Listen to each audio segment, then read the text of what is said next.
वाले हैं, जहर भी पीते हैं और फिर भी जीते हैं, असं वक्तव्य राज्याचे उपमुख्यमंत्री देवेंद्र फडणवीस यांनी नुकतेच केलं होतं. या पाठीमागे त्यांचा उद्देश फार महत्त्वाचा होता. त्यांना राज्यातील जनतेला कमी शब्दात बरंच काही सांगायचं होतं.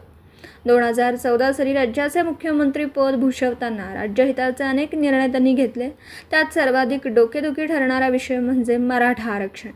या आरक्षणावरून त्यांच्यावर अत्यंत खालच्या पातळीत जरांगेसारखा मराठा उपोषण करता अभ्यासाविना जे तोंडात येईल ते बोलून राज्याच्या उच्च पदस्थ असलेल्या उपमुख्यमंत्री देवेंद्र फडणवीस यांच्यावर निशाण साधला. देवेंद्र फडणवीस मुख्यमंत्री असताना मराठा समाज हिताचे अनेक निर्णय घेतले. सारथी संस्थेची स्थापना केली. सारथीच्या माध्यमातून मराठा तरुणांना स्पर्धा परीक्षा, व्यावसायिक कर्ज अशा अनेक योजना अंतर्गत मराठा समाजाचा सर्वांगीण विकास साधला.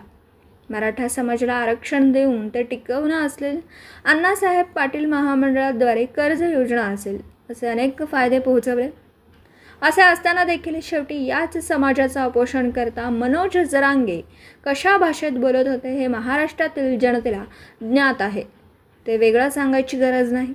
2022मध्ये पक्षाच्या आदेशानुसार उपमुख्यमंत्री पदावर रुजू होऊन राज्यहिताचं कार्य केलं. अनेकदा विरोधकांनी देखील अशा प्रकारे चक्रव्यूह रचण्याचा प्रयत्न केला, पण देवेंद्र फडणवीस यांनी ही सर्व वादळं पेलवली.